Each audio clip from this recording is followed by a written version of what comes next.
Welcome back to Gabbing It Up. Hello, welcome. I'm Daijah, And I'm Haley. and this is Gabbing It Up. Yes, it is.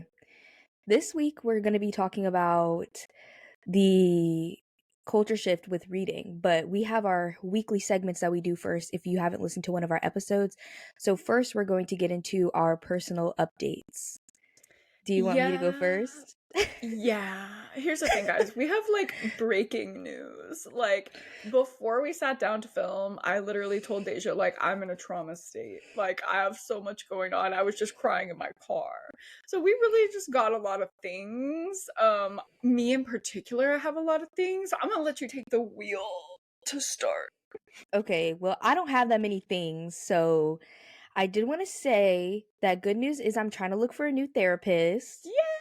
I'm trying. It's really difficult. But I did find one that I feel like is she didn't say somatic, but it was more like body, mind. And I was like, Ooh. I kind of like her. But that's it really for that. I'm just working on it, but insurance is a mess. Cameron was concerned. After he listened to the first episode, he was like, I hope she finds a therapist. No, actually, he didn't say it like that. He came home and he was like, Daijah and her therapist. And I Oh was like, my oh my God, gosh. why is he so concerned, Dad? Wait till he listens to last episode, because last episode I was like, yeah, I'm suffering. And you know what, guys? I'm still suffering, but I'm doing my best. I'm trying. I'm just live, laugh, loving, or trying to at least. I also finished Akosif. I thought that would be an update. I That is finished a massive Akosif. update. Yeah, I cried, and I cried in my vlog. As you should. I'm uh, honestly, I'm glad I didn't vlog that because it would have been I couldn't have posted it. no, because at the time that I was reading it too, it just hit harder. Mm. And with everything that's going on in my life, it just really hit. So I was like, yeah, guys, it just really resonated with me right now. Yeah, so I did that. And then also my last update is that I started season 2 of one of my favorite shows, Yellow Jackets, and it's so good. Haley, You've you been need to watch this show. telling me for years about Yellow Jackets. Cause it's so good. It's so good. You need to watch it. I'm not a TV show girl. I I would lie to you know. and just say I'm gonna watch it, but here's the thing, I'm probably not. I know, but it's just so good. If you guys don't know, it's about these girls who originally it takes place, I believe, in the 80s, and they're on a sports team. So they're going to a conference or something like that. And when they are in the airplane, they crash land and some people die, but then the rest of them are trying to survive. And it's like a survival situation. But then we're also following the survivors of everything afterwards as they're adults and things are happening in their personal lives. And so we're kind of getting a dual timeline. There may be cannibalism, there Oh, may be lesbians. ooh, cannibal lesbians. Wait, That's what I'm saying. me, because I'm intrigued now. No, I would like That's to what I'm see it. saying. It's so good. And it has the 80s vibes. You know me and my 80s vibes. It's I love it. so good. Okay, maybe I'll have to trust you. I think you do. It's so good. Cameron would love if I offered to watch a show because I never want to watch a show. Never. I'm a horror movie girl. We I know. only sit. I only sit down to watch something if I'm gonna watch a horror movie. It's really nothing else. But it's so good. You know what? What if I tried? What if I watched episode 1 and then next week we can debrief about it? Okay, that sounds good. Just try it. I'm gonna write it down so I don't forget. Because that Okay. would be really embarrassing. I would look so horrible. Can you imagine if I was like, oh yeah, I'm gonna do that, and I came back and I was like, Yeah, those are all of my updates. So, well, the theme of my personal updates is I am a little manic right now. This just happens to me sometimes where I will just be in a manic state. We know about it. You can probably tell if you follow me on Instagram, the biggest indicator that Hailey is in mania is if I post 85 times on my story, everyone in my life starts texting me and they're like, girl, What's going on? Like, is she okay? Is she mentally well? And the answer is no. I don't know why. There is no identifiable trigger, but when I'm in mania, I tend to dissociate. It's like my body gets so overwhelmed with like the euphoric feelings and the reckless behavior and like all of that that I just am like, shut it off, like dissociate. And that makes me like really susceptible to hyperfixations. Like that's kind of how my hyperfixations start and endure, is if I'm in a manic state, like ready to be obsessed and like go balls to the wall about something. And then I'm also wanting to dissociate. So it just like gives me one thing to like focus on. I knew I could see it coming on the horizon. I was like, a new hyperfixation is gonna come up. Like I'm gonna have a new personality, y'all. So I did my little routine, which is not watching a show, sitting down, finding a new horror movie to watch, which by the way, I'm on Letterboxd now. Are you on Letterboxd? Yeah, I am. Those bitches are crazy. I love Letterboxd. I love it, but every time I go to rate a movie, I'll be like, "Oh my god, that was so good," and it'll be like 2.8 is average rating. That's what I'm saying. People are mean. Like, people Brutal. are harsh. If people had that energy on Goodreads, everyone would be canceling all the reviewers. Like, people on Goodreads are like, don't rate below a 3-star. Girl, the average rating for every movie on Letterboxd is like 2.5. Literally. I'll be like I saw Mean Girls actually like the next day after we filmed last Oh my episode, god. and I saw it and then I went to rate it and it was like 2.8 and I was like, "But it was good." No, it was. I don't get it. People on Letterboxd are harsh, but anyway, that's been my thing. Is at the end of the day, I sit down, I pull up Letterboxd, and I just choose like a random horror movie that I've added to my watch list, and we watch it. Well, I made the mistake, the horrible, terrible hyperfixation bringing on mistake of watching the movie Intruders. What I is that? believe I believe it's from 2015. But the reason why I added it to my watch list was because it gave Hush. And Hush is Cameron's favorite movie of all time. He's a Me and Hush Cameron? stan. Why are Cameron and I like the same person? No, y'all are really twinning all the time. We So really I are. told him, I was like, this, like, we're gonna watch something like Hush, because basically this girl is agoraphobic Mhm. and she cannot leave her house, and then there's a home invasion that happens.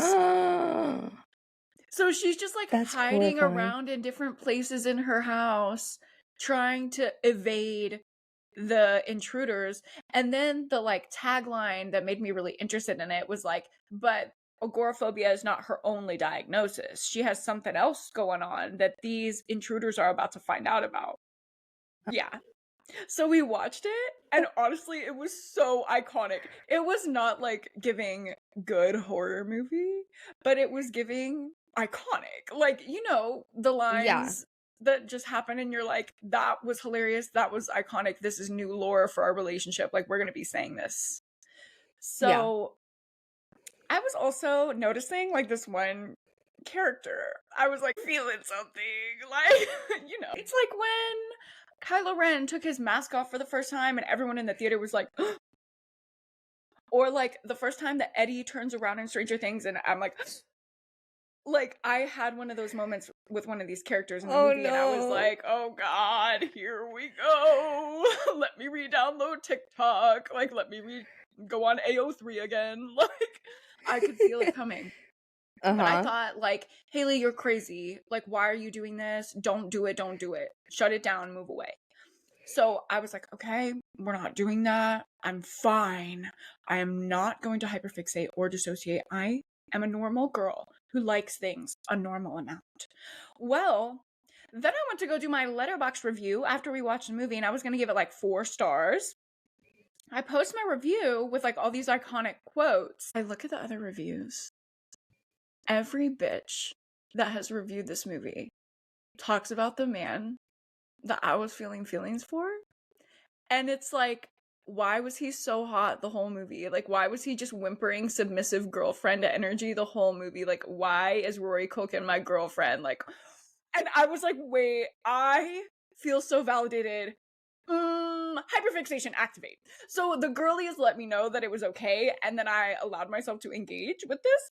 So for the past 4 or 5 days, I haven't done any reading, and I haven't watched anything other than Rory Culkin edits on TikTok. Okay. I'm obsessed with him, daijah. I am obsessed with No. him. Are you about to get a tattoo like Eddie? I will. Like, I love him. There are just some men, and when I showed Cameron, he was like, this is very on brand for you because he looks like a lesbian. And I was like, yeah. When a man looks like a little butch lesbian, I just go crazy. Feral, one might say. Yeah, no, absolutely feral. So that has been absolutely consuming my livelihood is Rory Culkin. And you know what? I should show y'all an edit for the viewers on Patreon. I should show an edit. Let me find one. I know Don't I've get got us one. copyrighted now. Oh no, I'll turn off the audio. I'm trying to look up what this man looks like. You're gonna see him and immediately say, yep, that checks out. Hailey, he looks scary.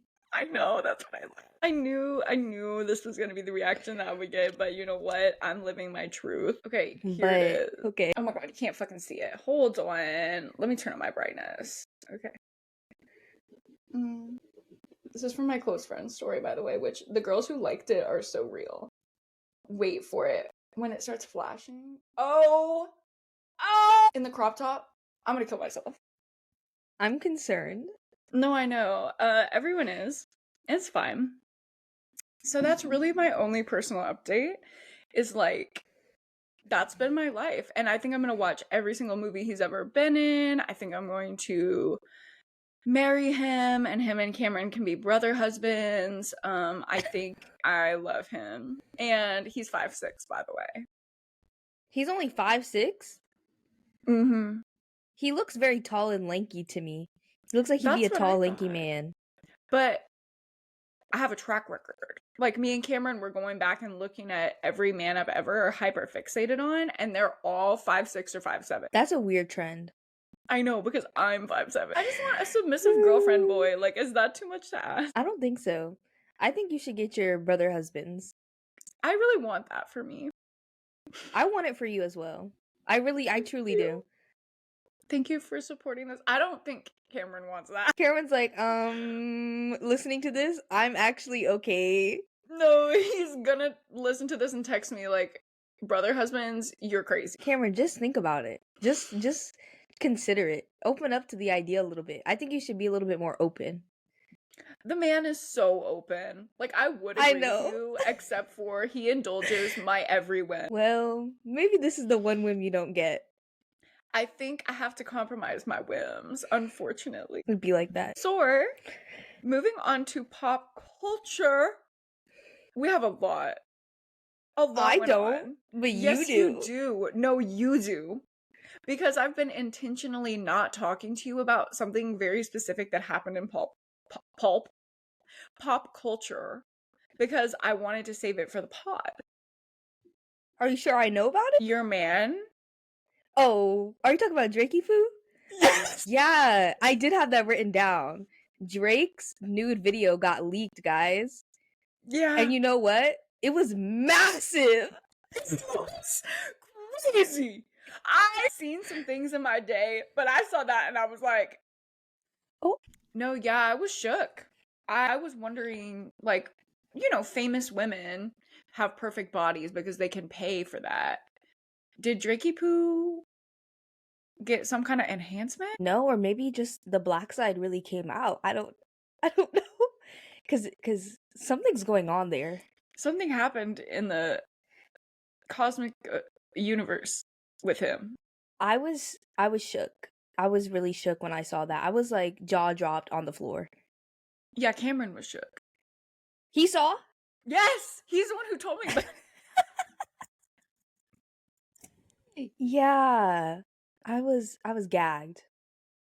And same. You know, he's been silent. I don't think he'll ever address it. I don't think so. But that's such the PR thing to do with these like mega celebrities. They don't address anything. They don't, except Nicki Minaj. And she addresses it in a way. Yeah, in a very interesting way. Did you see the TikTok I sent you of the girl retiring her Nicki flag?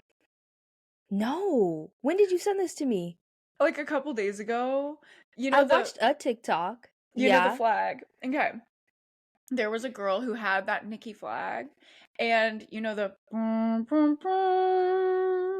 Yeah. like sad retiring the flag army music. She was Yeah. playing that as she like took down her Took Nicki it flag. down. No. I mean, as she should, but that It is was so funny. sad. It was funny. So yeah, that happened. We all saw Drake. and now we all know that dick He's was packing. 11 inches. Like it was giving. No, literally, like I would have never have guessed. No. Honestly, with the energy that he gives me, I'm sorry. I know this is like your baby, but I thought it was like giving 3. No, you're right. I agree. I thought as well. So Like, that's why I'm a little shook. I was gonna say something. What? Go ahead. You can't say that and not say it. I know, but it's bad. Just go ahead and say it. He was coming after Millie, a child, knowing.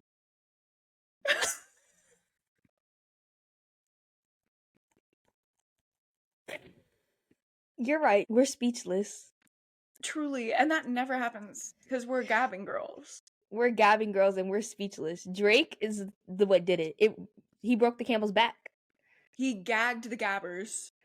Yeah. So, other pop culture things this week, the Grammys. Yes. How do you feel? I feel okay. I didn't really pay that much attention. I did see one guy won 3 Grammys and then he got arrested right after, and I thought that was really funny. I did not see that. Yeah, he literally was like in his suit with his hands behind his back being escorted by police. That is so funny. Well, we just talked about this, like either last episode or the one before. I don't care about award shows. So I was kind of thinking, I'm not going to take in any of this content. Like, I'm not going to give a fuck, whatever. A couple things. Okay, go ahead. So, Miley Cyrus looks insane.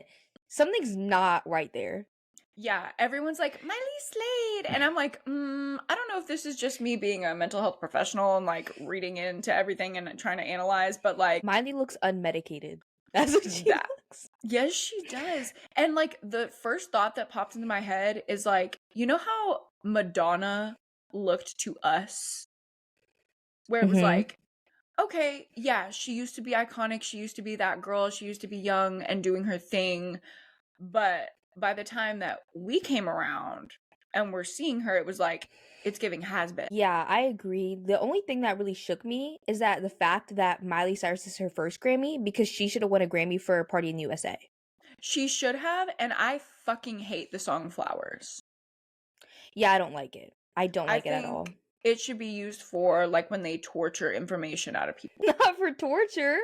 I'm sorry. It's bad to me. It's not great. I don't like the song. It's crazy that that's her only Grammy, and I'm worried about her just by the look of things. Yeah, I think something needs to happen there. I'm concerned. And did you see that in her thank you speech, she didn't thank her dad at all? She was like, "Oh yeah, like I'm thanking this person, this person, this person," and then she was looking behind her to the people that helped her make the song, and she was like, "Your wife, your girlfriend," and I just don't think there's anybody else. Like I don't think I forgot anybody. Bye. No mention of dad. No mention of Billy. I mean, what's Billy done other than be famous? I'm just saying, I'm like, what beef is going on? I want to know the tea. Because do you remember that song? Do you remember the Hannah Montana movie? Remember when they were singing that song together? I was like, that was so heartfelt. That deserved a Grammy over Flowers. I agree. You'll always find your way back home. You can change your hair and you can change your clothes. Like that. She should have won something in that era. Yeah, Miley, that was the first thing that I was like, whoa, okay, I'm paying attention. Like, you have me Grammys. Then, okay, we're gonna piss the girls off. But you know, if they stuck around after the last Hot Takes episode, you should be prepared for this. Miss Taylor Rose Elizabeth Ann Smith's behavior. Not the full government, I don't know if that's her name. I just made that up. but Also, I it just ain't. called her Taylor Smith. I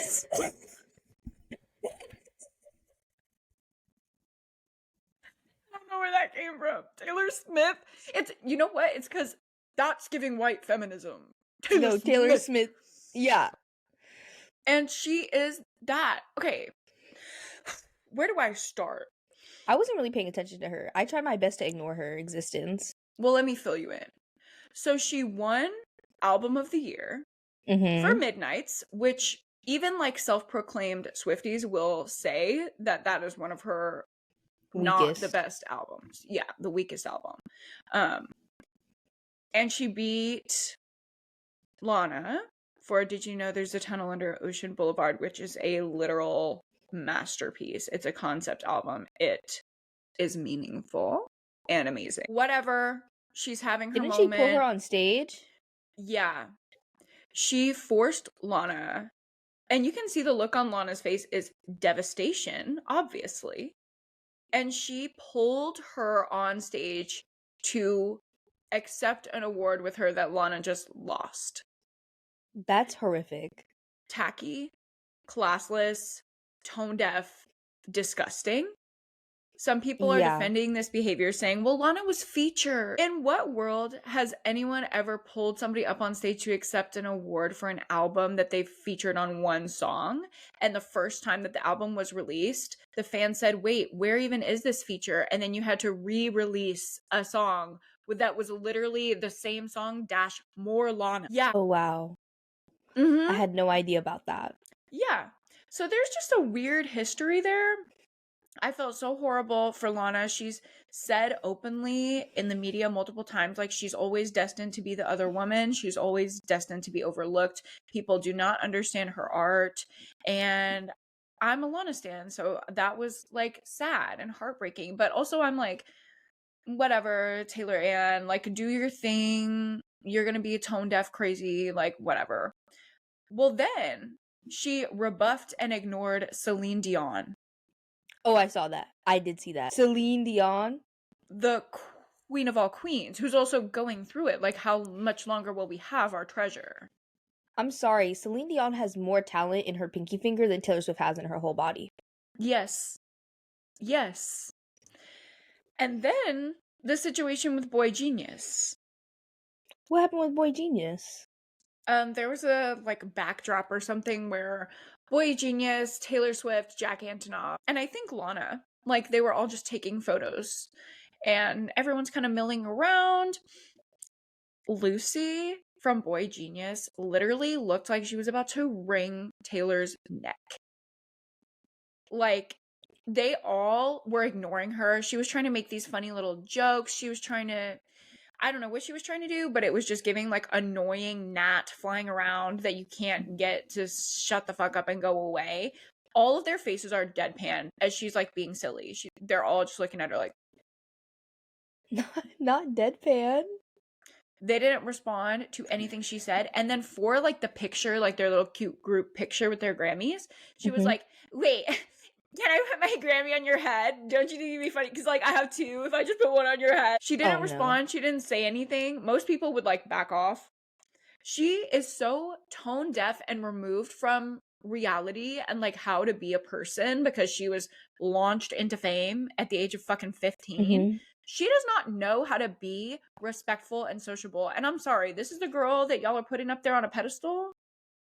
No, I really don't think she knows how to socialize at all, which I don't think is completely her fault because, again, she was launched into fame at a really young age.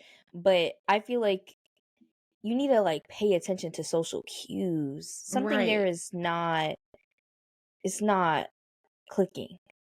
And someone in her life needs to make her aware of that because I don't know that she is aware of that. She's being so reckless and disrespectful.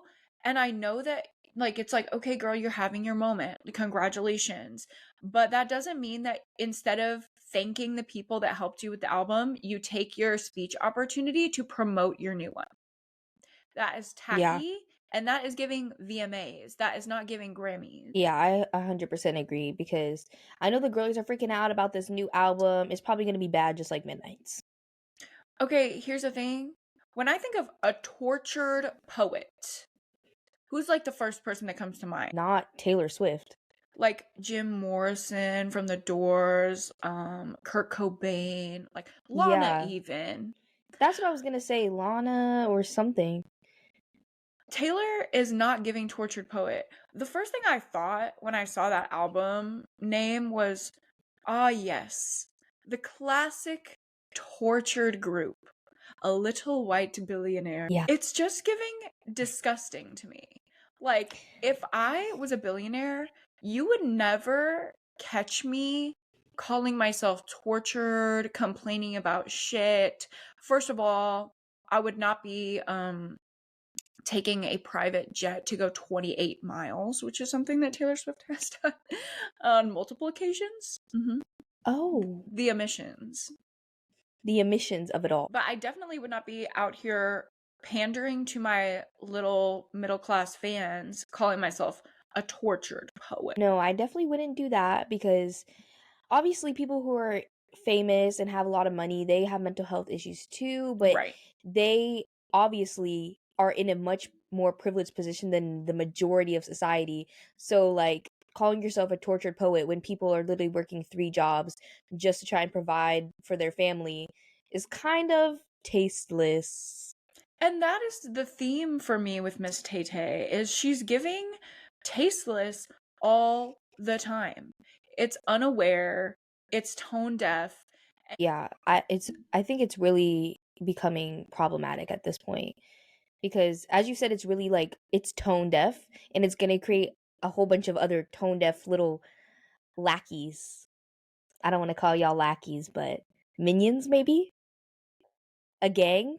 A gaggle? Oh, a cult? Yeah, I definitely see that. Yeah, I don't know many other artists that have fans that are that devoted. I think that there is a sector of fans for every artist that is insane, but Taylor Swift, it's like not saying that her fans are insane, but like they are more what's the word? Just passionate, very strong in their beliefs as a whole than most other artists have. Cuz it's just at the end of the day it's just music. Like, at the end of the day, we always say it's just books. It's just music. They just literally sit around and write lyrics and sing into a microphone all day. Yeah, and I feel like the Grammys this year, they just felt off. I don't know if that's just me. They just felt something didn't feel right.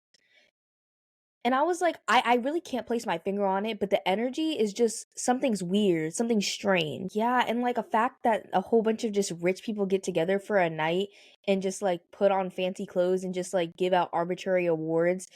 It just in itself is a very weird concept to me. It's like we've gotten to a point where misogyny is just so blatantly like such a thing and such the like crux of how our society operates that we can just say that type of thing. Yeah, I like okay, there are obviously racists in the world. We all know this. But racism to me is a much more like looked down upon thing than misogyny Mm. is right now. Like to be a racist is embarrassing. Like people don't want to be racist. They hide it. But misogyny, people are openly misogynistic, even women. And I feel like racism is I feel like it is a bigger issue institutionally, but it's on a individual level. It's more embarrassing to be racist than it is Totally. to be I misogynistic. totally think you're right. Like the defensiveness around racism, like people just can't apologize. I don't know. Me personally, if one of my friends who's a person of color says I did something wrong, I'm like, "Oh my God, I'm so sorry. Wait, I'm gonna try to learn." Remember when you named your video and Oh, you were like, "Oh, reading yeah. books by BIPOC authors." And I was like, "If you're reading books by all black authors, most black people don't like to Yeah. be labeled as BIPOC." So I would just call the And video I've reading done book that by black now in authors. every video that I don't read like multiple authors of color. Like if it's just black authors, I'll say black authors. But yeah, I was honestly using BIPOC because that's what goes in the search bar. So I was trying to get picked up by that algorithm. And I would definitely value, people's preferences over my algorithm.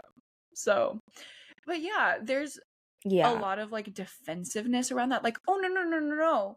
And misogyny, it's really not that. I feel like it's harder to call it out too. Like people don't call it out as much because it's so woven into society. It's Mm-hmm. literally everywhere that like people just don't Yeah. even It's recognize like, it oh, for what that's it just a is. thing. Yeah.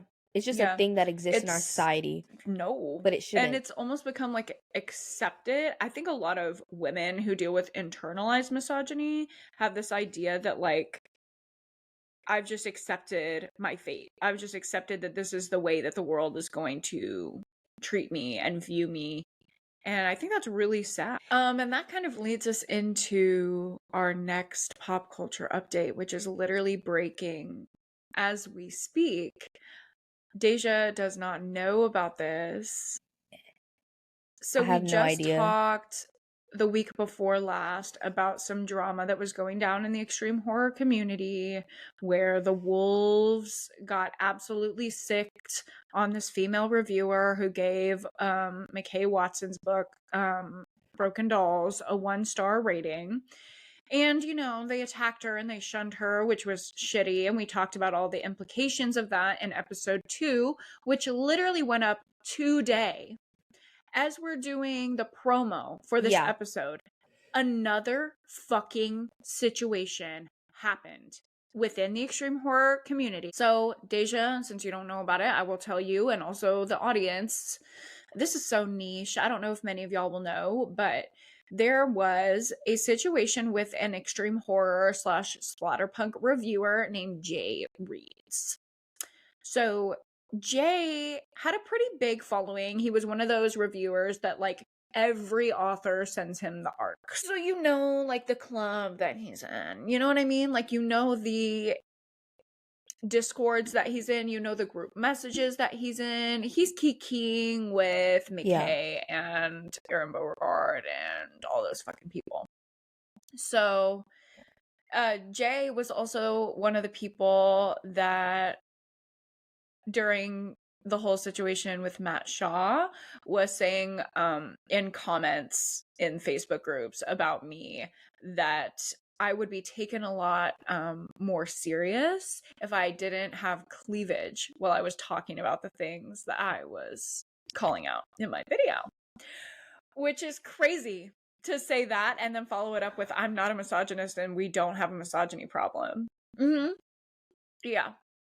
He was making abhorrent comments about me. And so I got like just a vibe, but I get that vibe from a lot of people in extreme horror. So I just moved on with my life, didn't really think about it. Well, he went on his story, public story. He felt comfortable sharing this with the world and threatened to not only post nude photos of a fellow reader who had a dissenting opinion from his and a negative opinion about a book that he enjoyed in the splatterpunk community. Not only did he threaten to post revenge porn, but he said that he would pay the $50 for Instagram to promote and boost that revenge porn as an ad in order to ruin her life. What the fuck? I have no words at all. Like I'm literally baffled because how do you just feel okay posting that publicly? How do you feel okay with yourself even I thinking that? don't know. The only thing that I could think of when I saw all of this happening is, and I know this might seem really self-centered, but I'm going to say it, I fucking told you so. Over a review is insane. It's just books. Exactly. It is just books. And this is what I said when I was going through everything with Matt Shaw. How many women are going to have to go through this? How many times is it going to have to escalate until something really, really fucking bad happens? And everyone was writing me off, every man at least. Nobody was saying anything about anything. People thought that I was just being a crybaby and that I needed to go back to reading my Colleen Hoover. And then this happens. And it's like, bro, Why are you surprised? Why is anyone acting so gooped and gagged like, oh my God, we never thought this would happen. We didn't know. Girl, yes, you did know because I told you this behavior is going to escalate if we continue to operate in a community that not only tolerates but promotes violence and hate against women. Yeah, you literally told everybody. You told them and they just wrote you off. But this is not okay. Like, this is really like none of this has been okay, Yeah. but this is really fucked up now. Like, this is getting to a point that this is like Well, it's really, criminal. really It's a fucked up. crime. It literally is And a I don't crime. know, me personally, if I was going to commit a crime, I would not feel so bold as to post about it on my Instagram story. But this community has created such a culture of accepting blatant misogyny that he didn't think twice about posting that. No, someone needs to shut it down. Like the FBI, I said this before in that episode two weeks ago, that the FBI needs to get on this, and they genuinely actually do, because this is so harmful and dangerous. This is going to, each time it just keeps escalating and Mm-hmm. escalating and escalating, and I'm scared to see what's gonna be next. So is Boba. She's terrified. Um, this feels like Don't Fuck with Cats. It feels like we are John and Body Moving. Do you know what I'm talking about? Yeah. Oh I my haven't watched God, Don't Fuck with Daijah. Cats yet. Wait, we have to like watch it on a stream or something because I I want to see your know. reactions to it. I've watched it like 6 times. I'm Okay. obsessed with it. But these two people on Facebook literally were saying this man who's live streaming himself abusing animals is gonna escalate and he's gonna kill somebody. He's gonna kill somebody. It was 2 Facebook profiles, Body Moving and John Green. We are literally Body Moving and John Green saying right now something is gonna happen. There is going to be, unfortunately, some escalation because even now, even with this crime, the extreme horror author silenced. Lip sealed. They unfollowed him, and it's like I've cut all ties. That's not enough. No, that's not enough. You need to actively be like, this behavior is not acceptable, and we're And not it's accepting this. just like what you said before during 2020 when BLM was huge. Not that it's not huge now, but you know what I mean. It was having her moment. Yeah. People were widely acceptable saying like it's not enough to just be silent. You have to be actively anti-racist. And that was something that was like Yeah. agreed upon unless you were a piece of shit. Like I don't think anyone I know was disagreeing with that sentiment. But being anti-misogyny, that's not a thing. That's not something any No, man it's is not a willing to thing. say.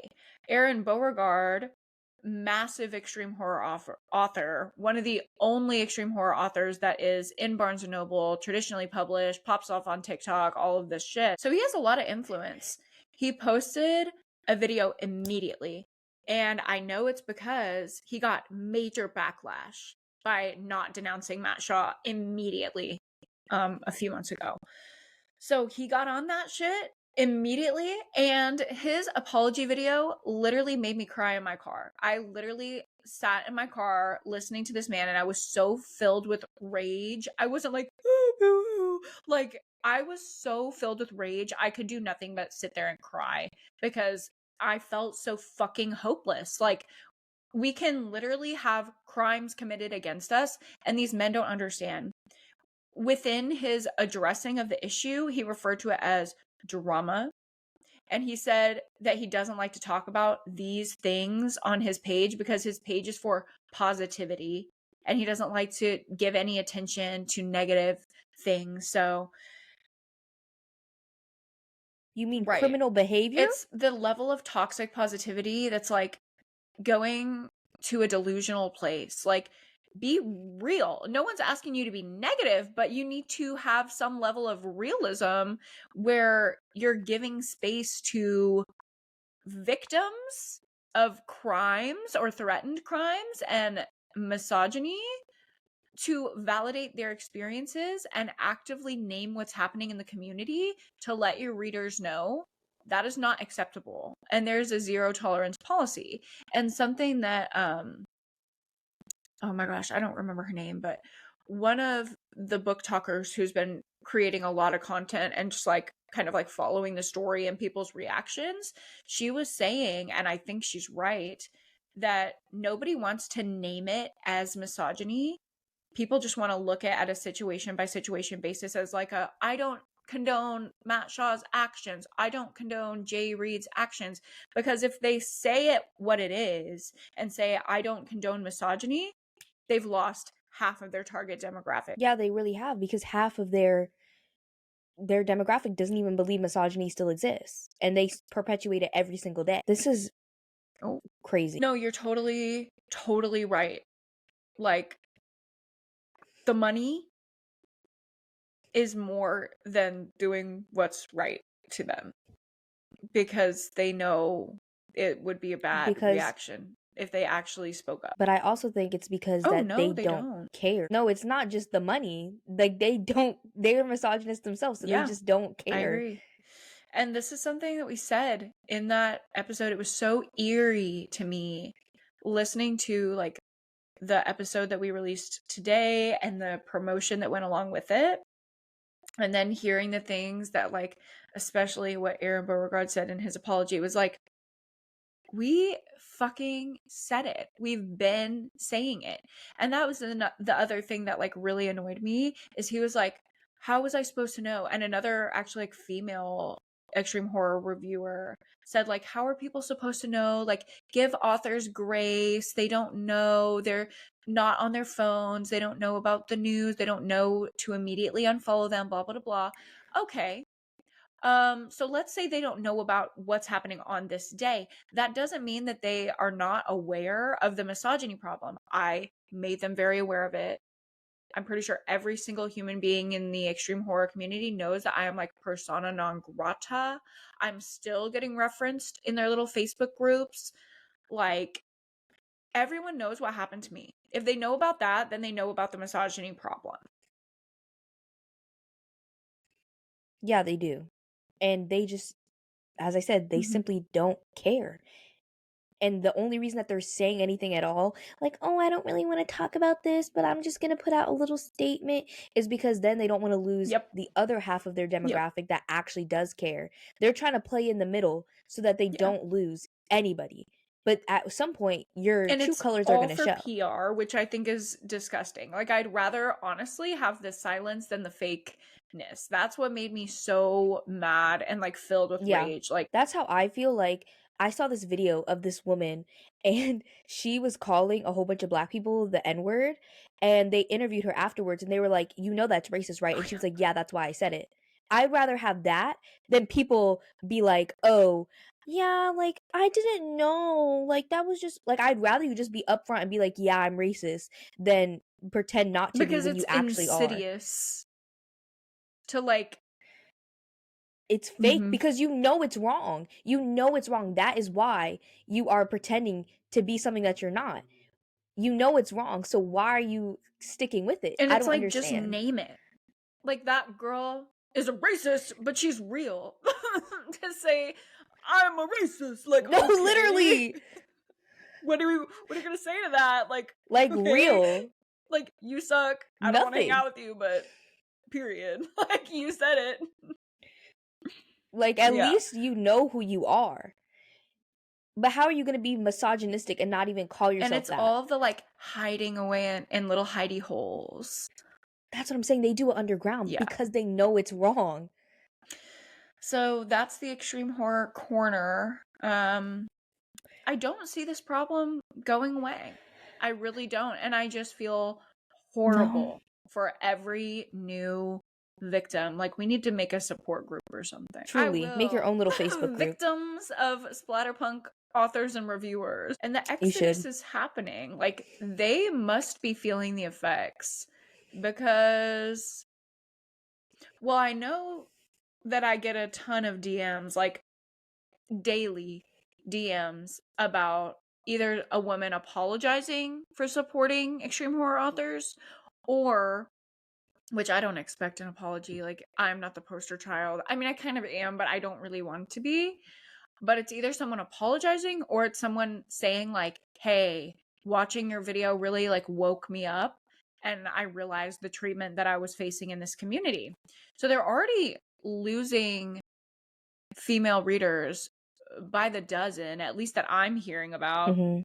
And then this, like, you're not going to hide anymore.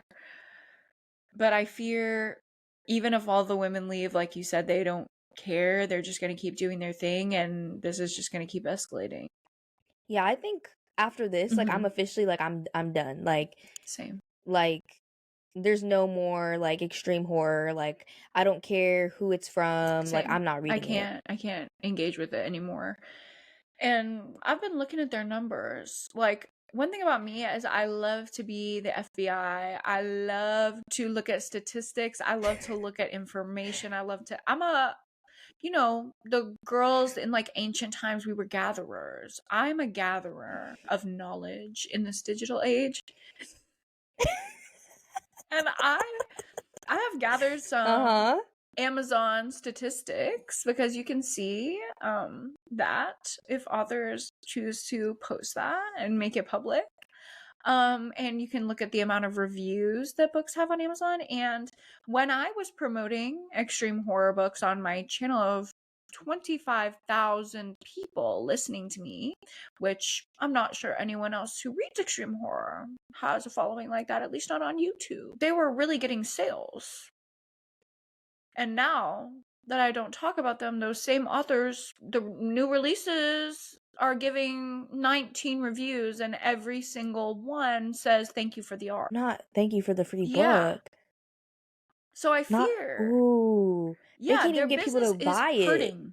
It's going to hurt them if we stick to our guns and just not let them get away with this bullshit anymore. I know they have to feel it. They have to. I hope.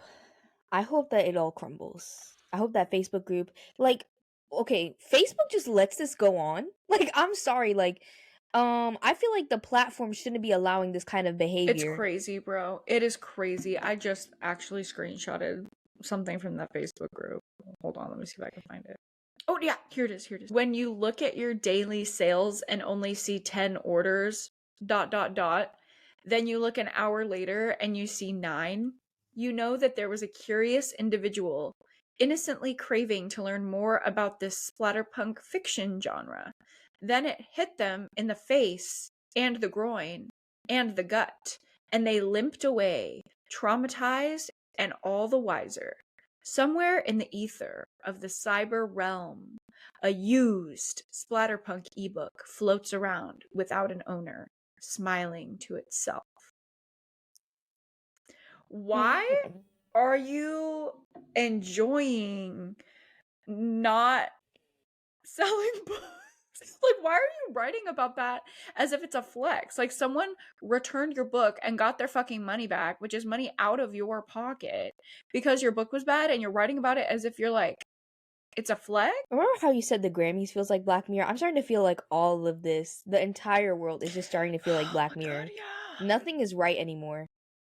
I Everything was feels also talking off. with Lachlan when we were promoting Mhm. the episode where we talked about the Barbie movie and how people are talking more about the Barbie movie than like Mhm. Palestine and like actual loss of life. And she was like, yeah, this is Black Mirror. I think it's just time to accept that we live in Black Mirror times. I don't know when it diverged, but this is a parallel universe.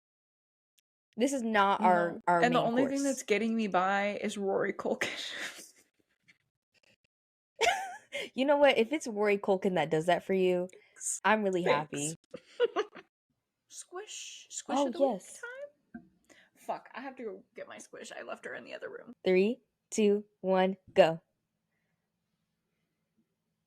What is that? This is cute. I don't know. That's why I like her. This is another HEB special. Oh my god. It's like a little devil or Um, something. she's like a little devil bat with a little tooth and a little wink, Mine's a little but she's shark. branded. I love her. I love the tie dye. Mine has to do with my lore nugget as well. They tie together, but mine Oh my actually god, has a that's cute. tag this time. Oh, thank God. Is she new? It's from Poshmark. Okay, cute. Yeah, mine's from Poshmark. This is Luther. Luther is it says a chew. Luther is one sneezy shark. His sneeze attacks make him sneeze 6 times in a row. This year at the science fair, he's going to do a project on what makes people sneeze. Do you want to help him out? That is just so cute. His his whole thing is sneezing. That Yeah. is hilarious. That is so funny. Yeah, I love him. Well, I don't know what this girl is, but she's Valentine's Day coded from HEB, $5 Squishmallow, we know what it is. Atwater. Okay. Don't know. Most out of pocket name. Atwater works at a boardwalk amusement park. Oh. She loves being seaside all day and helping the little Mallows safely on and off the Ferris wheel. She has so much fun at work, but her favorite perk is riding the wooden roller coaster as many times as she wants. Grab some cotton candy and hang around with Atwater. Oh, that's cute. I feel like ours should be reversed, I no? like her. Mine's a whole No, shark. yeah. Yeah. What's going on? They just be I throwing like her, anything on the yeah. tags. I want to be a Squishmallow description writer. Yeah, no, that's a dream job for real. I I wouldn't close my therapy practice for much, but like maybe for that. Yeah, I would 100% just like switch career paths. Same. So your lore is related to your squish? Yes, my lore is that ever since I was a kid, I've been obsessed with the ocean and dinosaurs. And those are my two things. So that's why it's related because he's a shark. And I used to have an ocean dictionary book that I would read for fun. That was my fun reading. I would read all the different animals and their descriptions, and that was my fun time. And then related to dinosaurs, I'm actually going to a dinosaur animatronic thing tomorrow. So I'll report back on how that is, but I'm really excited. I'm like really hyped. Animatronic. Like what do you They're mean? like 80 life-size dinosaurs that like move around. Where? It's like a pop-up thing. What? Yeah. They're not in town for long, but they're in town for a couple weeks, maybe like a month. Who did this? Whose dream was just like, I'm gonna bring the real life I don't know. And dinosaurs then there's part to. of it that I don't think I'm doing because I'm going with my parents. That's how like I don't care. I'm like, mom and dad, we're going. My mom, she paid for all of us because it was my dad's birthday Oh. yesterday. So like we're kind of going for his birthday, and they have these like VR immersive experience things too. I'm not doing that, but that sounds really cool. I think I would be terrified. No, and it says it's fun for all ages. Not for this age. Not for me. I'm so I excited. could do animatronics. That sounds really fun. I would love to take some like sleigh Jurassic Park esque photos with some massive dinosaurs. Yeah. But the VR, Black Mirror Central. My lore nugget is relate. It's recent lore. Okay. I feel like I've only done childhood lore, so this is some recent lore, and it's related to my personal update about my hyperfixations. You kind of read my mind about it because I was going to talk about my one of my tattoos, which if you're on Patreon and you're watching the video, then you can see I have a bat tattoo. I've wanted a bat tattoo ever since I started thinking about getting tattoos because if you don't know about Austin, Texas, where I went to school, where I met Cameron, where I live, we have this bridge and over 1 million bats live under it. And from like May to October, they do this massive like migration Ooh. every night to like go out and hunt. And it's really cool. It's like a big tourist thing that people go see. So I always wanted a bat tattoo for that because that was like such a thing. My first year in Austin was like, we're the Bat City. And I even had like a little book club in college called the Bat City Book Club. So wanted a bat tattoo for so long. Then I watched Stranger Things season 4 and Joseph Quinn did something to me. Like I saw that character, Mr. Eddie Munson, and I was like, signed, sealed, delivered, I'm yours. Like I was in. Okay, I don't know. He's my dream man. you might be thinking, Hailey, he's a degenerate. Hailey, he's a drug dealer. Hailey, he's a Nah, suspected murderer. forget And all to all that. of that, I say, and that's my type. Because he's also giving submissive and breedable, but would choke me if I asked. Yeah, I definitely get that vibe. So this was the mania. This is the tattoo that he had in the show, and I got it on my skin forever. Like, if I have babies, if I have literal children, and they're like, "Mom, what's that tattoo?" I'm gonna have to explain to them about Eddie Munson. And I remember when you posted about it and you were like, "Oh yeah, I got this for my boyfriend." And people in the comments were like, "What does she mean her boyfriend? What is going on? Isn't she engaged? What is going on?" And I was like, "Guys, it's none of your business."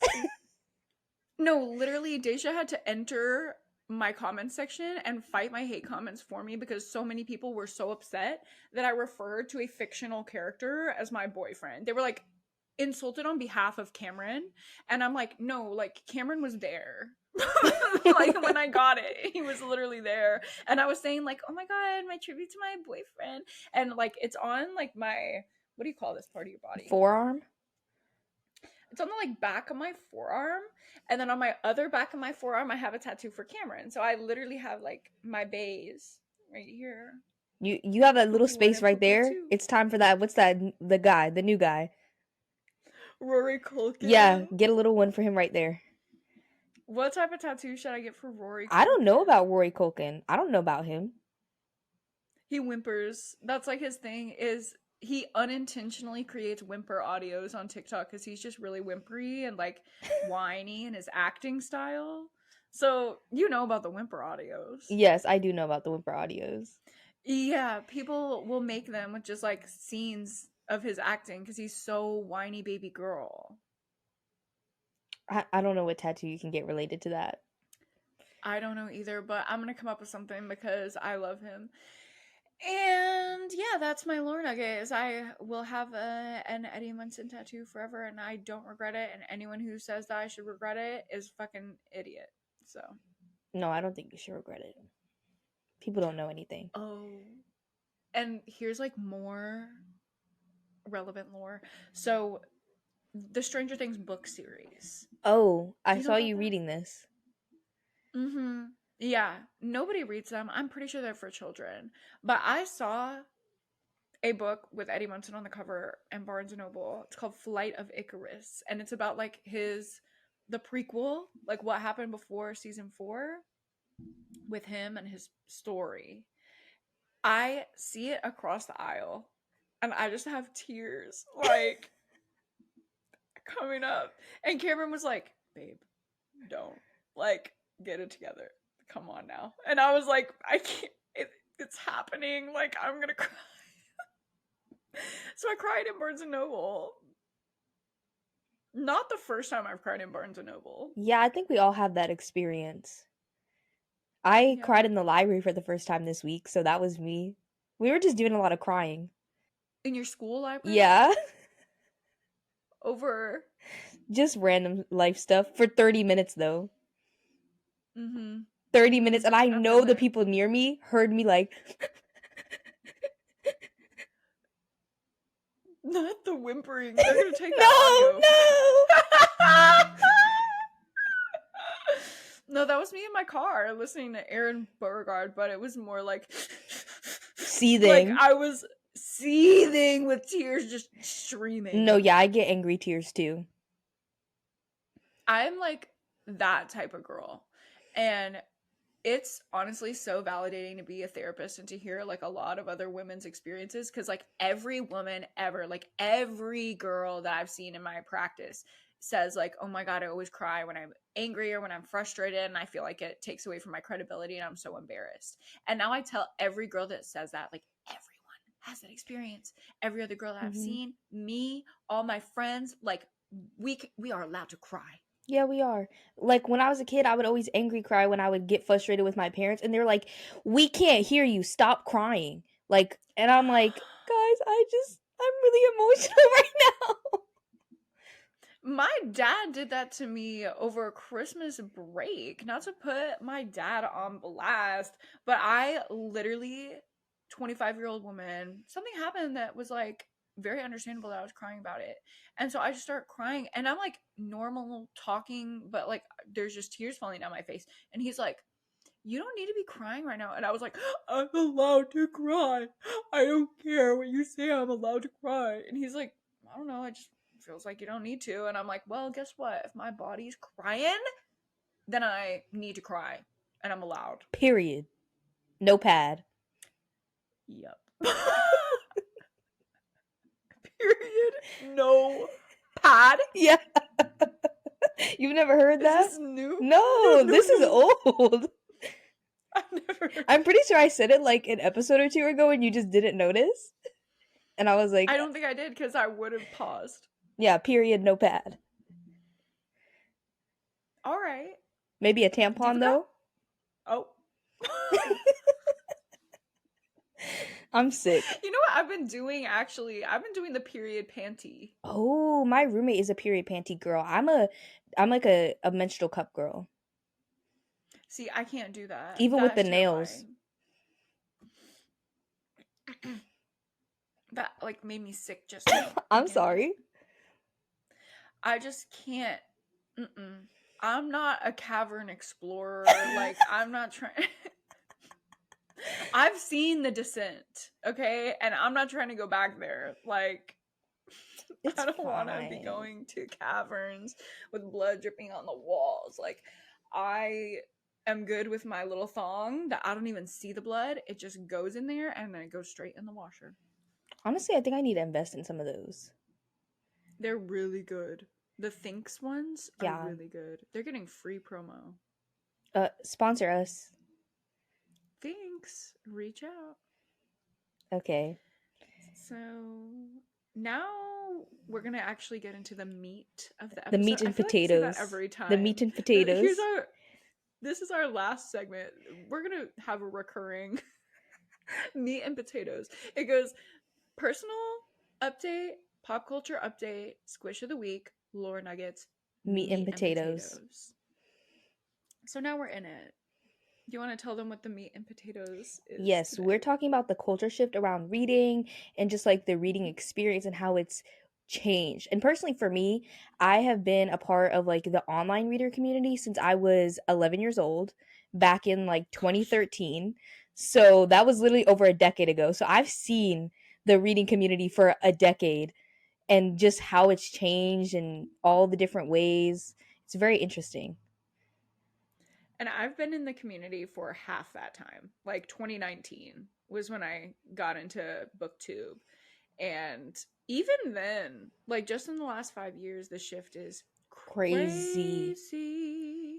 But I have more questions, and Daijah has more answers since she's been around for a little bit longer. She has more formed opinions. Yes.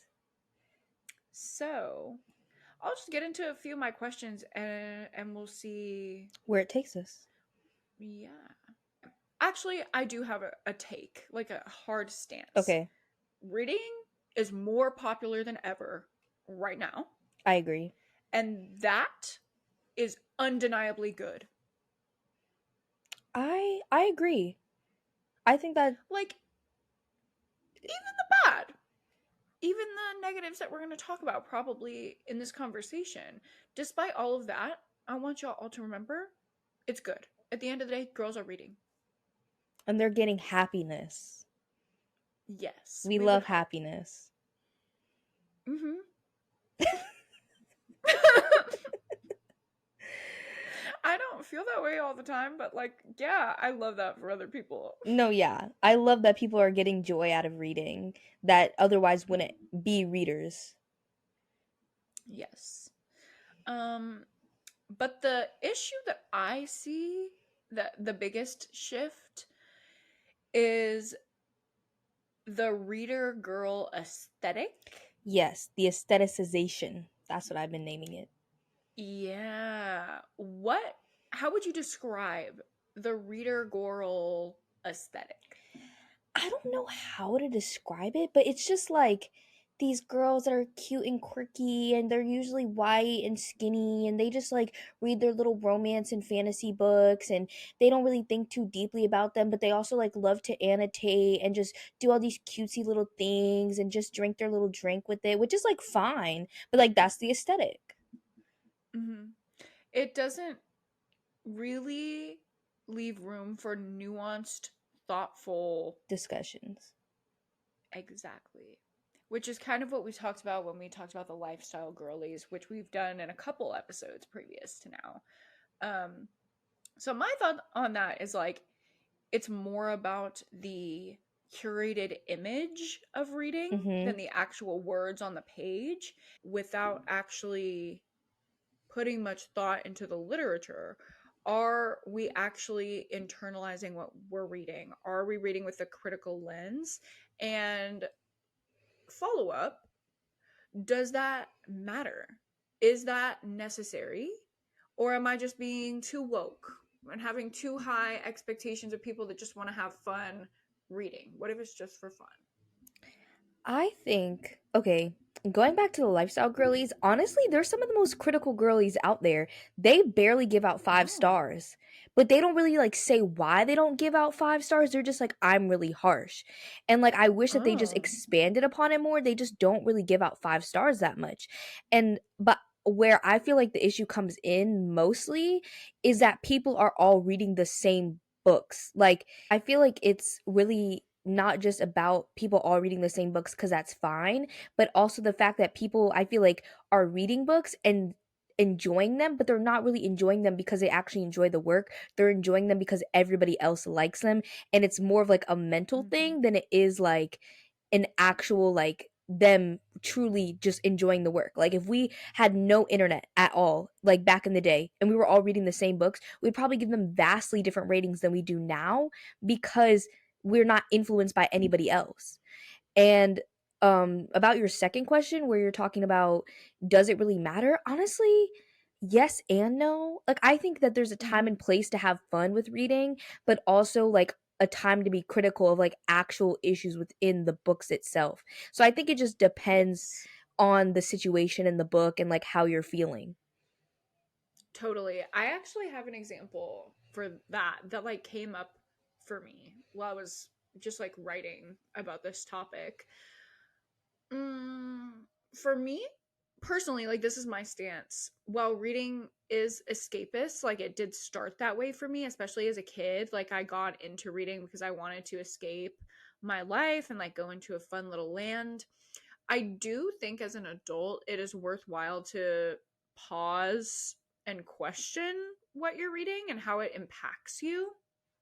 This started for me within the romance genre. I never read romance until mm, mid pandemic, maybe. Mhm. So I was just like very new to the genre I was going in as an adult. I had no background of like YA romance at all. But I started to think, like, what is being romanticized here? What kind of dynamic am I idolizing when I'm like swooning over Mhm. this moment? How does that feel for me? For me, the turning point was Ugly Love by Oh Colleen yeah. Hoover. It made me feel like shit. It triggered the fuck out of me. I mean, the relationship that is romanticized in that book is so close to a relationship that fucked me up for years. And it made me feel gross and dirty and like I needed to take a shower. And I was just appalled that it was being romanticized in that way. But then I was thinking, well, I read dark romance that I love. So it's like, does that argument hold up? Because it's like, obviously, I'm not gonna idolize and romanticize that dynamic, but I get a kick out of it. And I think it's exactly what you just said. They fulfill two different purposes. Yeah, they do. Contemporary romance is like, we're thinking about ourselves. Often there's some type of underlying piece of like, how does this relationship look for you? Is this the type of man that you would want? You know, whatever, like that. And with dark romance, it's just goofy little fun escapist times. Yeah, and I think it's also coming down to, like, the purpose that the author originally intended, because Mhm. a lot of dark romance authors are very much aware of the content that they're writing. They have trigger warnings, they have sensitivity readers, they do all of that, and in a dark romance, you're going in knowing that it's dark. You're going in knowing that that is the purpose of the content. When you're in a contemporary setting in a romance book and you're seeing something that is being romanticized that is borderline abusive, that can be very jarring. And that's what people talk about too with like rom-com movies, of like how, Mhm. like men in the rom-com movies are seen to be like, oh, she doesn't want me, so I'm just going to try really really hard and basically stalk her and do all these different things that Mhm. she doesn't want, and that's like romanticized. But like, should it really be? Like, why are we swooning over this when they're literally doing things that if people did in real life would be extremely harmful? Right. Yeah, okay. But it kind of makes me think of reviewers, how some reviewers are very black and white, and it's like if they criticize Colleen Hoover, they're going to turn around and criticize Sophie Lark, Mhm. and it's different. It is Like you different. said, like there's an awareness, there's trigger warnings when you go into something like There Are No Saints. Nobody's saying that this is a good, healthy, nice dynamic. It's a serial killer romance. Mhm. But Colleen, the criticisms hold up because that's a little bit different. Like she's wanting you to read it and swoon. Yeah, and I do think, let me venture to say this. I think Colleen has a little bit of merit. I do appreciate to an extent how in her romances that she does show messier parts of relationships that aren't always shown, Mm-hmm. but I think she just takes it too far and does too much. Mm-hmm. I wish that more romances had the messier aspects of relationships rather than like a third act miscommunication. I'd rather have something a little bit more messy and that's like real life than just like pure miscommunication. And I think that's why she's so Popular. successful. Yeah, for sure. Because there have been a lot of her books that I've read and not necessarily enjoyed. Like, I wouldn't freak out over them and give them 5 stars, but that I definitely cried and felt emotion for when I was reading it. And even if I don't love the writing style and I think some things are problematic, like, All Your Perfects was very emotional for me. I read it right after I got my PCOS diagnosis, and I was thinking about like my doctor did not deliver the news like very gently. She was like, "Yeah, so there's about a 10% chance that you get pregnant in your life." And at the time I was 22. I wasn't thinking about that at all, but to just have that opportunity like ripped away from you at a time that you're not really prepared to have that happen, it was completely like earth shattering. So to read like about a couple who went through that and that they could still like find love at the end, even if it was fictional, that meant a lot to me. But the opposite thing can happen too, where it's just like not a good representation of your experience. And when you write about real things and messy things and difficult things, that's going to happen. Like you're not going to accurately capture every single person's experience. Yeah, and I feel like Colleen Hoover sometimes lacks care and awareness. Mm-hmm. Someone I feel like who does do messiness very well, Kennedy Ryan. Kennedy Ryan. I feel like hers are Mm. more like realistic, messy relationships, but she handles them with so much care. And like, if you hear her talk, you can just tell that she has so much passion and genuine, like, wants to make sure that she's writing a story that's going to resonate for people and not harm people. Actually, I was like smiling when you said that because I saw her at like a that book event, Mm Texas Book Festival. I just saw her talking with her fans like in her line, and she spent an extended amount of time with every single hmm. Mm hmm. person. They were talking about the books, they were talking about the characters. Like it was obvious that it was not just like a, "Oh, let me sign your book, moving on." Like they were having real conversations about the books. Mm And for a romance author, which so many people like write off the romance genre as just being fluffy or whatever, which if you want to talk about misogyny, there it is. hmm. Yeah. Um, for that like stereotype of the genre, for her to be having those extended reactions, first of all, it just like made me respect her as an author a lot. But I don't know, I just thought it was like meaningful. Yeah, It was I sweet. I've met Kennedy Ryan and she's so sweet. She's like honestly like sunshine. Like I don't know how else to describe it. She's literally like sunshine and she just cares so much and her heart is so big. Her smile, I hate to Contagious. put this hex on her. I don't want to say that she has a smile that lights up the room, because those people always end up dead in the true crime No. documentaries. But her smile lights up the room. It really does. And I feel like this also kind of relates to another point that I had with like authors' pressure to conform because of Mm-hmm. this aestheticization. It's hard for me to say that. Mm-hmm. But I feel like that there's a lot of pressure. Like I know our friend Mayana recently was talking about how she really loved a book that didn't have that much smut in it. And she posted about it. And people were immediately in the comments on TikTok like, but how much smut does it have? Does it have smut? And like asking all these different questions just related to the smut. And she was like, just read it and find out. And the author reached out to her personally, like, thank you for promoting my book because I was actually really like worried that it didn't have enough smut and like people wouldn't like it because of the lack of smut.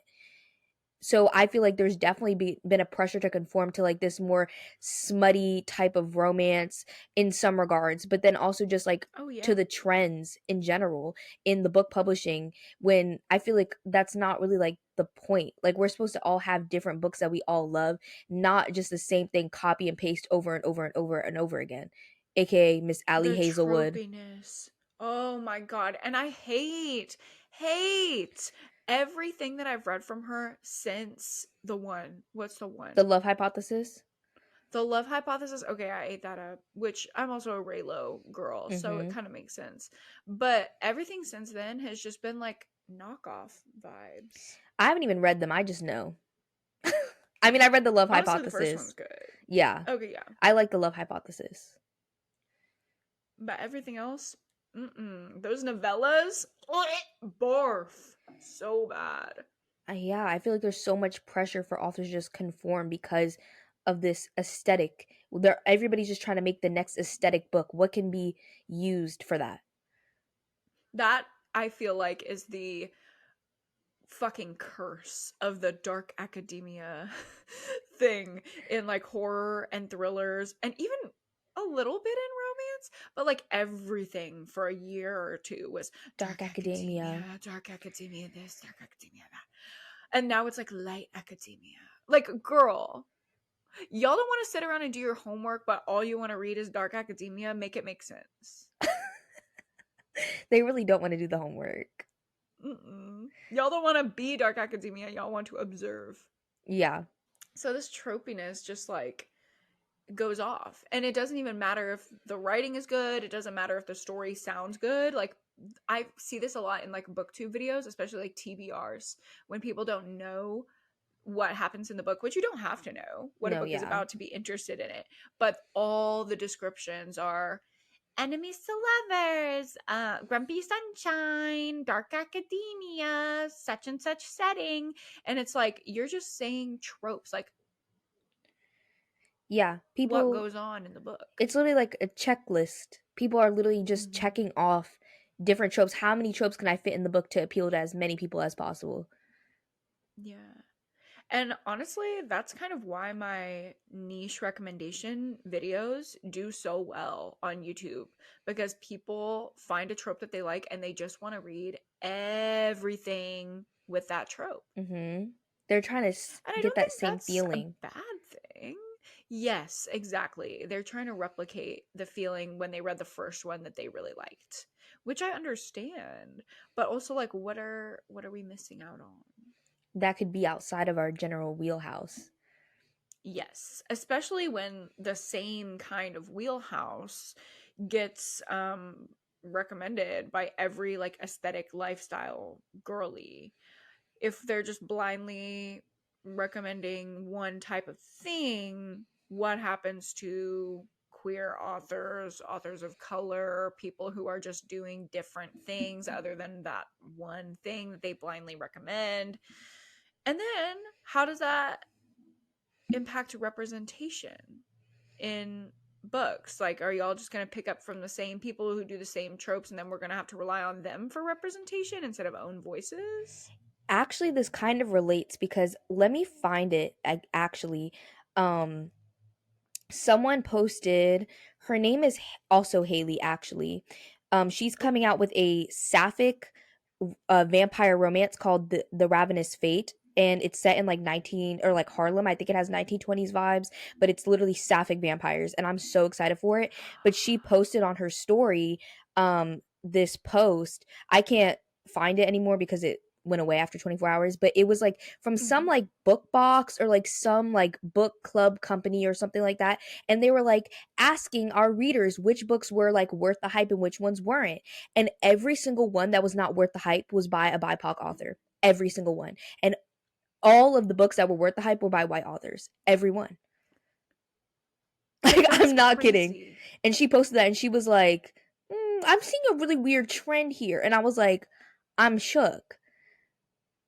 Like, no, like, That is weird. and it's also the fact that nobody, like, when they're going through and making this post, the fact that they're so unaware that they didn't even realize what they were posting. Oh my God. And how are you going to say that something doesn't live up to the hype when I don't feel like there is a lot of hype around like black romances and even like Miss Helen Huang? She doesn't get a lot that No, hype anymore. no, she doesn't. Yeah. I think it was like a mixture of different genres, but some of the books I never even heard of. And I feel like I'm pretty aware. I know about a lot of books in a lot of different genres. So like Hmm. if I've never heard of it, I feel like there's not much hype Right. So how are you going to say that it does or doesn't match up to the hype if there was no hype? to begin with. Yeah. Oh, that's like deeply flawed. There are Yeah, layers to that one. there is. One of the questions that I had is like, how does this aestheticization of reading impact authors and the publishing industry? Like, what is actually getting chosen to be traditionally published? Yeah, I think that is such a good question. Honestly, I feel like the best like group that does this is young adult. I feel like right now in young adult, it's very popular for books by BIPOC authors. And so I feel like they're kind of ahead of the train a lot of the time, Mm-hmm. and they're more diverse in publishing than adult publishing is. But I feel like Totally. a lot of BIPOC authors are trying to tell stories that don't fit the mold of what is popular or what's tropey. And so they just don't pick up those stories, which is really unfortunate. Like I've actually done a whole article when I was in high school, I think, because I used to be the co-editor-in-chief of my school's newspaper, actually. That's a little lore nugget, an extra lore nugget. But I did research on like a whole bunch of like publishing and like seeing how many books were actually being published by authors of color, and literally there's not even like it's not proportional to the population, not even proportional to the population. It's like 10% or Oh my something. God. um so that's why like I feel like trying to read diversely, of course, amazing, great, but like also expecting people to read completely diversely is kind of unobtainable just because of the lack Hmm. of stories being published. But again, the publishers are trying to pick up things that they think are going to be popular and tropey, which is Hmm. in turn hurting authors of color and queer authors and all these people who are trying to tell stories that are different. Yeah, it's a negative feedback loop. Yeah. It's like there's the expectation to diversify and read more diversely and all the things, but you can't do that if the publishers don't publish those stories. But then you're demanding it and it's not there because people are only buying the tropey white stuff Hmm. because that's all that's available, and then that's what gets popular because that's all that's available, and then it's like it just Yeah. continues on and on and And that's on. why it's so important to pick up stories by BIPOC authors and queer authors, because that shows publishers that those are the kinds of stories that we want to read. And if they see Yeah. that, then they're like, "Oh, then that's what's going to be popular. Let's pick up more of those stories." And I think that's what's been happening in young adult especially. Um Hmm. but in adult, they just hasn't caught up yet. I do make a point to, and I think this started with like indie authors. I think there was this big like push to really support indie authors. I don't remember if it was like during the pandemic or what, but it was like you need to support the indie authors because there was a moment in time where like nobody wanted to buy books off Amazon, which that's just unrealistic to begin with. Some people, that's the only access they have to books, only affordable access. Yeah. So it was like pushing against the Amazon boycott, and it said going to like, no, if this is the only place that an indie author is available, you should support them there. So it started with that, and now it's kind of branched into like the only books that I will buy from Barnes and Noble, where like the author is profiting, the publisher is getting data, are queer and BIPOC stories, like traditionally published thrillers, traditionally published romances. I know the girlies are gonna go through them like hotcakes, and I can get that shit off Pango. Yeah. And that's a system that worked for me, not only to like save my coins, but also to feel a little bit better about who I'm supporting and like my data that goes into that survey. Because I don't know, like I see a lot of the indie published people that make their way into Barnes and Noble, and it does feel like a lot of them are just the ones that go off on TikTok and not the ones with the best books. I agree. TikTok is so frustrating. Book talk is frustrating because it's just so like Mm-hmm. only certain books blow up. And it's like, are these people really deserving? Not saying that they shouldn't blow up, but also why Yeah. aren't we supporting other people too who have other stories to tell? Maybe it's because people just want to relate to stories, and if they're by BIPOC authors and queer authors, they don't relate to them. I don't know, but I feel like that I don't there's know though, that's what I'm because saying. I'm like hesitant to say this. I don't want to be offensive, but just let me know if I am and I'll apologize. But like I've said this on the internet before and I get mixed reactions. I love reading stories about mixed race people. It's not like a weird fetishy thing, I promise. I just love seeing someone grappling with both, like two different things, and trying to be two things at one time and never feeling like you fully fit into either one, because there are so many situations in my life where I've felt like that, obviously not in a racial context, Yeah. definitely in like a sexuality context, Mhm. in like an emotional context. Like I just feel like that is a relatable It concept. is. So I kind of don't buy the whole I can't relate. Like, yes, you can, I feel or at least like I can. there are relatable stories, but they just don't want to admit that they are relatable. I don't know. Mhm. But I don't think that's Like problematic. people don't want to. Okay, good. I always get worried about that because I don't want to come off as fetishy. No, I don't think that's Like, I problematic. just love your trauma. I'd love to read about how it's so hard for you because you don't belong anywhere. It's not that, but yeah, I think there's something to that. What you just said, like people don't want to admit that it's relatable. Like people don't want to align. Kind of that thing of like, I'm not gay though. What are you talking about? I can't relate to a gay boy. I'm not gay. Yeah, exactly. And I feel like people just want to read what's popular all the time. But Mm-hmm. why? Like that's like the biggest shift that I've seen. Even I feel like this was Mm-hmm. before. I think once BookTube started, this is when it started because BookTube was really like the first book social media to be around. Like Bookstagram didn't start popping off until recently. TikTok is really like a recent platform. So I feel like once Book Talk started, people just always like want to keep reading what's popular, what's popular, what's popular. And people used to just go into the bookstore, find a book that sounded interesting, and then pick it up. We don't do that anymore. We just pick up books that we've heard of, that we know that our friends have talked about. We don't really just go Yep. in there and just pick up a random book.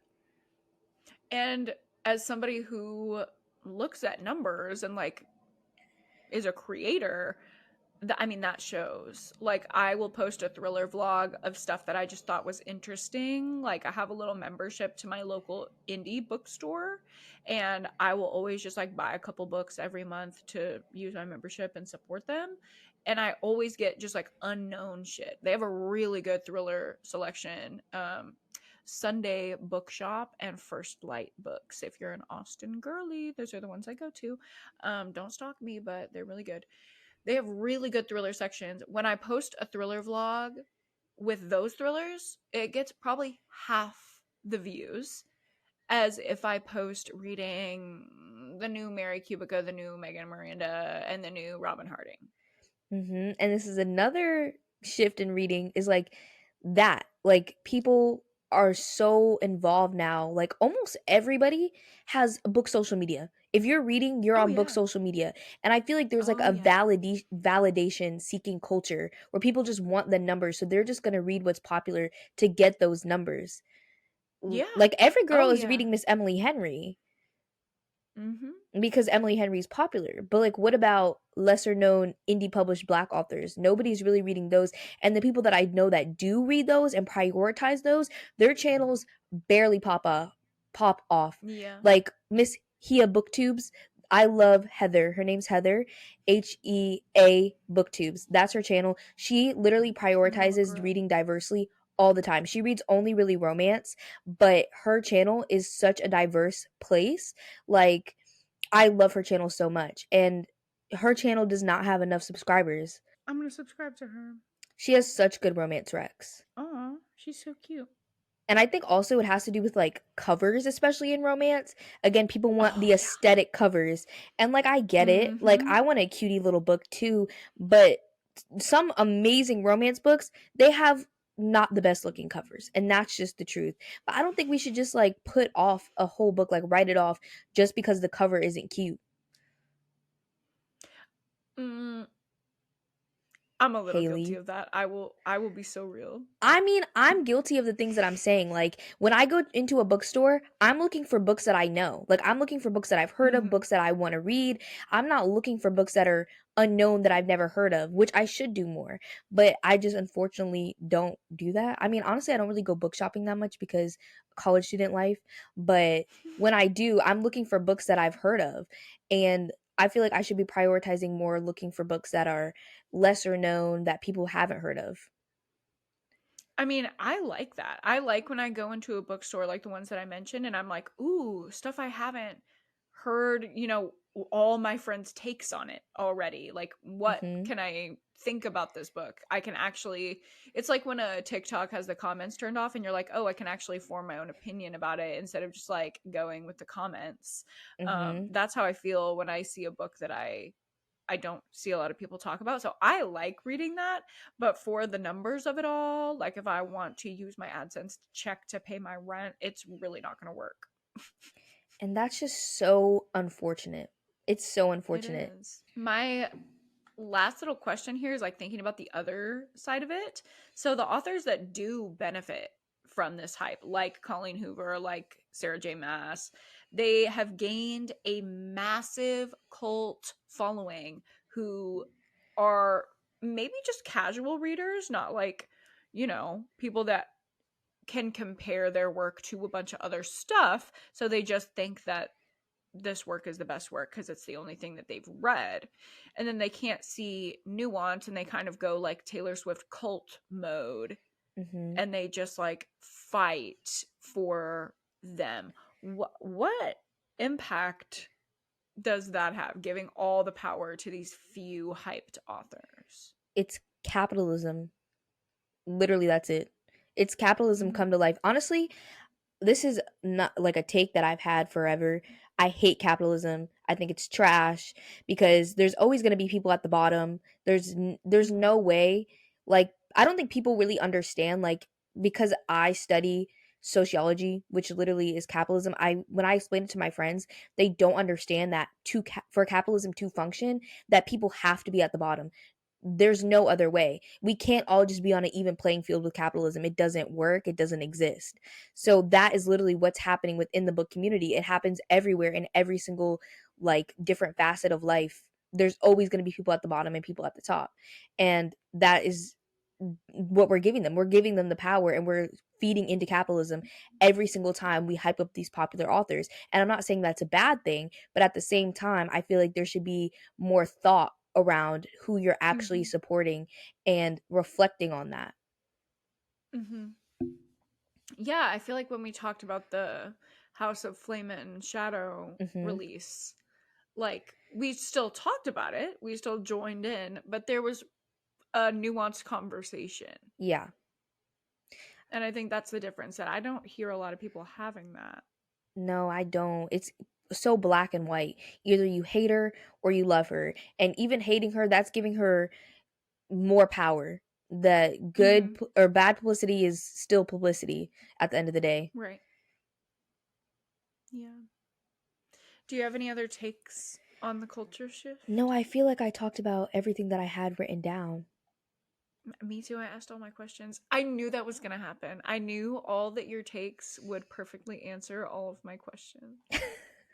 I love that I'm so happy. we're just connected like that in the brain. No, we are. Like the sync. It be happening literally when I brought up your tattoo, and that was literally your lore nugget. Yeah, but now I'm scared because what we were talking about earlier. Oh, if we sync up with mania? If we're both manic at the same time, y'all are going to have a crazy episode to listen Like, you're gonna have to to. Like, I slow don't it even want down. to. Mm hmm. Mm hmm. Y'all are going to have to be listening on 0.5. Yeah, That would be crazy insanity. it would. But I'm excited. I'm waiting for it to happen. If that happens, wow. Wow. I don't want to be the one to edit that episode. If I'm the one that edit the episode, I'm gonna just leave it all in, all the chaos of it all. Oh, no, no. Then I need to edit the episode. Because when I'm manic, I don't know. I just say things. Like I said something the other day. Honestly, the thing that I said about Millie Bobby Brown in this episode, like that was not from me. That was from my brain that is having a problem. Like, but I said something the other day, yesterday, last night, and Cameron was like, "Oh," Uh, Not him and reacting. I was like, "Oh, I didn't know." Like it just came out. Like I don't know what's going on, and he's like, "You've been watching thirst edits and saying out of pocket things. Like, are you? I don't want to like say anything, like assign you something, but like, are you?" And I was like, "Are you trying to ask if I'm manic?" Because the answer is yes. He's picking up on the little signs. Yeah. Oh, and I made the mistake of asking him what my signs are. I wish that I didn't. I wish that I didn't know because he had a list, Yeah, like notes app. I'm sure. There was a time where he was like, I was cataloging how often you were smoking because I was worried. Not cataloging it because he was worried. That's like my I was friends. like, wait. That's literally my friends. I'll be like, bye guys, I'm about to go smoke. And they're like, is Deja okay? I don't know. It was fine. I think you're I made it fine. through. You're fine. I think I'm fine too. I make it through. Is that the Delulu? Are we being the two exactly girls right now? That's what I'm thinking. No. Because that's what the whole episode would be if we were both fully in our mania. It would just be crazy take. No, exactly. Crazy take. Yeah, exactly that. But I think that's what they want to hear. Do we already do that? Maybe? I hope y'all like it, whatever we're giving you. I think they're eating it up. The girls love it. I hope so. Well, thank you guys for listening to Gabbing It Up, episode 4.